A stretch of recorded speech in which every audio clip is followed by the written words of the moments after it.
اعوذ باللہ من الشیطان الرجیم بسم اللہ الرحمن الرحیم۔ شروع اللہ تبارک و تعالیٰ کے نام سے جو بڑا مہربان اور نہایت رحم کرنے والا ہے۔ ناظرین محترم، اللہ تبارک و تعالیٰ قرآن پاک کی سورہ مومنون میں ارشاد فرماتا ہے، اور کیا تم یہ خیال کرتے ہو کہ ہم نے تجھے بیکار پیدا کیا اور تمہیں ہماری طرف لوٹ کر نہیں آنا؟ پیارے دوستو، کیا آپ جانتے ہیں کہ جس دنیا کے اندر ہم جی رہے ہیں یہ ایک دھوکہ ہے، اور یہ خوبصورت اور دلکش نظر آنے والی دنیا ہماری آنکھوں پر ڈالا ہوا ایک پردہ ہے۔ اس پردے کے پیچھے کا منظر بہت ہی خوفناک اور ہیبتناک ہے۔ جب انسان مر جاتا ہے تو اس وقت انسان کی آنکھوں سے یہ پردہ ہٹ جاتا ہے، تب مرنے والا شخص ایک نئی دنیا کو دیکھتا ہے جو اس کی حقیقی اور اصل دنیا ہوتی ہے۔ اس بات کے اندر کوئی شک نہیں کہ ہر انسان کو اس خوبصورت نظر آنے والی دنیا کو چھوڑ کر اپنی حقیقی دنیا کی طرف ضرور جانا ہے۔ اس دنیا میں داخل ہونے کے بعد کبھی بھی انسان اس دنیا میں لوٹ کر نہیں آئے گا۔ پیارے دوستو، کیا آپ جانتے ہیں کہ جب انسان کی موت کا وقت قریب آ جاتا ہے تو مرنے سے 40 دن پہلے انسان کے ساتھ کیا ہوتا ہے؟ مرنے سے 40 دن پہلے فرشتے اس مرنے والے انسان کے بارے میں کیا کہتے ہیں، اور آسمان پر انسان کی موت کا فیصلہ کس طرح کیا جاتا ہے، اور روح نکالنے والے فرشتے انسان کے پاس آ کر کیا کہتے ہیں؟ پیارے دوستو، ان تمام تر سوالات کے جوابات قرآن و حدیث کی روشنی میں آج کی اس ویڈیو میں ہم آپ کو بتائیں گے، لہٰذا آپ سے گزارش ہے کہ ہماری اس ویڈیو کو اینڈ تک ضرور دیکھیے گا۔ پیارے دوستو، اللہ تبارک و تعالیٰ نے قرآن پاک میں انسان کی تخلیق کا مقصد بیان فرما دیا کہ ہم نے انسان کو صرف اور صرف اپنی عبادت کے لیے پیدا کیا، اور ساتھ ہی اللہ تبارک و تعالیٰ نے انسان کی موت کی گھنٹی بھی بجا دی۔ ہر انسان کو مرنے کے بعد ہماری طرف لوٹنا ہے اور اپنے اعمال کا بدلہ لینا ہے۔ پیارے دوستو، اللہ تبارک و تعالیٰ کے عرش کے نیچے ایک درخت ہے جس کا نام شجرۃ المنتہی یا سدرۃ المنتہی ہے۔ یہ درخت کتنا بڑا ہے اس کا اندازہ اس بات سے بخوبی لگایا جا سکتا ہے کہ اللہ تبارک و تعالیٰ نے اس کائنات کے اندر انسانوں اور انسانوں کے علاوہ جتنی بھی مخلوقات کو پیدا کیا ہے ان کی تعداد کے برابر اور ان کی گنتی کے برابر اس درخت کے پتے ہیں، اور ہر ایک پتے پر ہر انسان اور جاندار کا نام تحریر ہے۔ پیارے دوستو، روایت میں آتا ہے کہ جب انسان کی موت کا وقت قریب آتا ہے اور اس کی عمر ختم ہو جاتی ہے اور انسان کی موت واقع ہونے میں صرف 40 دن باقی رہ جاتے ہیں، تو اس وقت حضرت عزرائیل علیہ السلام کے سامنے اس درخت کا ایک پتا گر جاتا ہے۔ اس پتے پر اس بندے کا نام تحریر ہوتا ہے جس کی موت واقع ہونے والی ہوتی ہے۔ اس طرح جب شجرۃ المنتہی سے جس انسان کے نام کا پتا گر جاتا ہے، اس وقت آسمان کے تمام فرشتے اس شخص کو مردہ کہنا شروع ہو جاتے ہیں، اور وہ مرنے سے 40 دن پہلے فرشتوں کی لسٹ میں مردہ لکھ دیا جاتا ہے۔ پیارے دوستو، اس طرح وہ انسان جس کے نام کا پتا گر چکا ہوتا ہے وہ دنیا میں 40 دن تک زندہ رہتا ہے، اور جب اس کی زندگی کے 40 دن پورے ہو جاتے ہیں تو ملک الموت علیہ السلام اس کے پاس آتے ہیں اور اس شخص کے سامنے آ کر بیٹھ جاتے ہیں۔ اس وقت بندہ اپنی بیماری کی تقلید میں ہوتا ہے۔ جب وہ ملک الموت علیہ السلام کو دیکھتا ہے تو ان کو دیکھ کر گھبرا جاتا ہے، ان سے پوچھنے لگتا ہے کہ تم کون ہو؟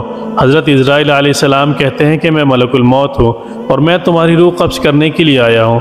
پیارے دوستو، ملک الموت علیہ السلام کی یہ بات سن کر وہ مرنے والا شخص اپنے منہ کو پھیر لیتا ہے۔ اس وقت اس کی آنکھیں پتھرا جاتی ہیں، اور اس وقت ملک الموت علیہ السلام اس مرنے والے شخص سے فرماتے ہیں، کیا تو مجھ کو نہیں جانتا؟ میں وہ ہوں جس نے تیری اولاد کی اور تیرے ماں باپ کی روح کو قبض کیا، اور آج وہ بھی وقت آ گیا ہے جب میں تیری روح کو قبض کروں گا، اور تو دیکھ لے گا اپنی اولاد اور اپنے عزیز و اقارب کو جو تجھ سے پہلے موت کا ذائقہ چکھ چکے ہیں۔ میں وہ موت ہوں جو تجھ سے پہلے اگلے لوگوں کو فنا کر چکا ہوں، جبکہ وہ لوگ تجھ سے زیادہ مالدار اور قوت اور طاقت کے مالک تھے۔ اس کے بعد عزرائیل علیہ السلام اس مرنے والے شخص سے پوچھتے ہیں کہ تم نے دنیا کو کیسا پایا؟ تو مرنے والا شخص کہے گا کہ میں نے دنیا کو بے وفا اور مکار پایا۔ اس کے بعد اللہ تبارک و تعالیٰ کے حکم سے دنیا اس شخص کے پاس آئے گی اور اس مرنے والے شخص سے کہے گی کہ نافرمان، تو نے اپنے رب کی کس قدر نافرمانی کی اور کس قدر تو نے گناہ کیے۔ تجھے بہت سارے لوگوں نے سمجھایا اور نصیحت کی باتیں سنائی، لیکن تو نے کسی کی بات نہ مانی۔ تو یہ سمجھتا رہا کہ میں اس دنیا میں ہمیشہ ہمیشہ رہوں گا اور مجھے موت نہیں آنی۔ اس کے بعد وہ دنیا جس سے انسان ساری زندگی محبت کرتا رہا اور اپنی آخرت کو چھوڑ کر گناہوں کے اندر مبتلا رہا، اس وقت وہی دنیا اس مرنے والے شخص سے کہے گی کہ میں تجھ سے اور تیرے اعمال سے بیزار ہوں۔ پھر اس کے بعد اللہ تبارک و تعالیٰ کے حکم سے اس مرنے والے شخص کا مال اس کے سامنے آئے گا اور اسے کہے گا کہ نافرمان، تو نے ناحق اور ناجائز طریقے سے مجھے حاصل کیا اور تو مجھ کو گناہوں کے اندر خرچ کرتا رہا۔ اگر تو اپنا مال غریبوں اور مسکینوں پر خرچ کرتا تو آج میں تیرے کام آتا، پیارے دوستو، اس کے بعد مرنے والے انسان کی زبان بند ہو جاتی ہے، اور جب مرنے والے انسان کی زبان بند ہو جاتی ہے تو اس کے بعد 4 فرشتے اس کے پاس آتے ہیں اور سلام کرتے ہیں۔ جب پہلا فرشتہ آتا ہے تو مرنے والے شخص کو سلام کرتا ہے، اور سلام کرنے کے بعد اس بندے سے کہتا ہے کہ اللہ کے بندے، میں تیری روزی پر موکل فرشتہ ہوں۔ میں نے پوری روئے زمین پر مشرق سے لے کر مغرب تک تیرے رزق کو تلاش کیا، مگر تیری روزی کا ایک بھی لقمہ میں نے کہیں نہیں پایا۔ اس کے بعد دوسرا فرشتہ آتا ہے اور سلام کرنے کے بعد اس مرنے والے شخص سے کہتا ہے کہ اللہ کے بندے، میں تیرے پانی پر موکل فرشتہ ہوں۔ میں نے پوری روئے زمین میں مشرق سے لے کر مغرب تک تیرے پینے کے پانی کو تلاش کیا، لیکن تیرے پینے کے لیے مجھے ایک بھی قطرہ نہ ملا۔ اس کے بعد تیسرا فرشتہ آتا ہے اور سلام کرنے کے بعد کہتا ہے کہ اللہ کے بندے، میں تیری سانس پر موکل فرشتہ ہوں۔ میں نے پوری روئے زمین میں مشرق سے لے کر مغرب تک تیری سانس کو تلاش کیا، مگر تیرے لیے ایک بھی سانس کو نہ پایا۔ اس کے بعد چوتھا فرشتہ اس مرنے والے شخص کے پاس آتا ہے اور سلام کرنے کے بعد کہتا ہے کہ اللہ کے بندے، میں تیری عمر پر موکل فرشتہ ہوں۔ میں نے مشرق سے لے کر مغرب تک تمام روئے زمین کے اندر تیری عمر کو ڈھونڈا، مگر تیری عمر کا ایک بھی حصہ نہ پایا۔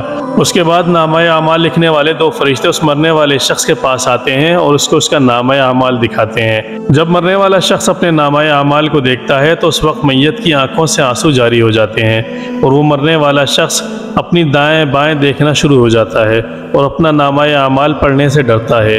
اس کے بعد ملک الموت علیہ السلام اللہ تبارک و تعالیٰ کے حکم سے اس شخص کی روح کو قبض کر لیتے ہیں۔ اس طرح وہ مرنے والا شخص جو اس دنیا کو سب کچھ سمجھتا رہا، وہ اس دنیا کو چھوڑ کر اپنی حقیقی دنیا میں چلا جاتا ہے۔ اگر تو وہ مرنے والا شخص نیک ہوتا ہے تو اس کی قبر کو جنت کے باغوں میں سے ایک باغ بنا دیا جاتا ہے۔